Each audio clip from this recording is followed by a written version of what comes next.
guys, it's Miss Hicks here. I'm going to show you how to make a smoothie because this week we are going to be doing smoothies for our labs. So there will be no specific recipe that you need to follow, although I will post one that you can use, but feel free to use your own as I'm doing today. I'm just using what I have in my house. Right now we have to be super creative. We don't have the luxury of going to the grocery store all the time to get certain ingredients, so just use what you have at home. However, there are some things I would like you to keep in mind. So I would prefer that you not use juice that has any added sugar in it because we're trying to keep these smoothies as healthy as possible. Try to use a green, so spinach, kale, whatever type of leafy green that you have at home. Try to use a protein and then no frozen concentrate. So when I say frozen concentrate, I mean like cans of frozen concentrated juice because that has a lot of added sugar in it as well. You can use frozen fruit mix to kind of make your smoothie cold and make it a little icier than just putting the mixture or putting the ingredients in and it not being super cold. So those are a couple of things that I want you to keep in mind when you make your smoothie, but I'll put those on Teams as well, those specifications. So there are 4 sections that I want you to focus on when you make a smoothie, and I have a poster that I'll post on Teams for you so that you can take a look at that, and it gives you examples of each category of things that you can put in your smoothie. So for example, I want you to use fruits, nutrition, a base, and you can use add-ins. So there's 4 different categories, and then on that poster it gives you examples of each. I'm going to try to use, when I cut my produce or my fruit, I'm going to try to use a chef's knife. So this is my chef's knife that I have at home. It's really good actually. It has a blade on it, so it makes sure, or a blade cover, sorry, it makes sure that you don't have any accidents.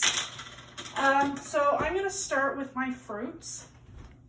So this is my blender. It's a Ninja blender. It's pretty fancy. So for my fruits, I'm going to be using 2 bananas. Usually I would just use 1, but my bananas are kind of more brown than what I would like, and it's getting mushed and blended in the blender anyway, so it's okay if you use 2. I'm going to be using a green apple, 1 green apple, and then I'm going to be using frozen fruit mix. So this is one that you can get at Sobeys, you can get them at Costco, Superstore, wherever you buy your groceries, and this one here is strawberries, mangoes, and peaches. I also experimented with blueberries, like frozen blueberries, and that has worked really well too, but I'm out of frozen blueberries at the moment. So my nutrition, I'm going to be using spinach. So this is a spinach mix that I bought at Sobeys.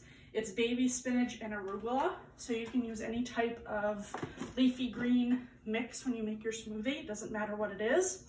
And I'll be using 1 avocado, and I'll show you how to cut that when the time comes. And my base will just be water. I'm just going to use tap water instead of juice that is 100% juice, because I don't have that right now, and I'm trying to stay away from the added sugar. And you can use anything like oat milk, soy milk, skim milk, 2% milk, cashew milk. I have oat milk that I would sometimes use depending on what my recipe is. So this is what the oat milk is that I would buy. It's a Silk brand that you can get at Sobeys or Superstore or wherever you buy your groceries. But for today's recipe, I'm not going to use it because I find that it tends to make the smoothie less fruity, and I would like it to have like more of a fruit taste. And then for my add-ins, I'm going to use chia seeds. So this is what a package of chia seeds looks like. They're just black. You can get any type of chia seeds. There's different types, but I like the whole black ones. And it just helps to add a little bit of protein into your smoothie.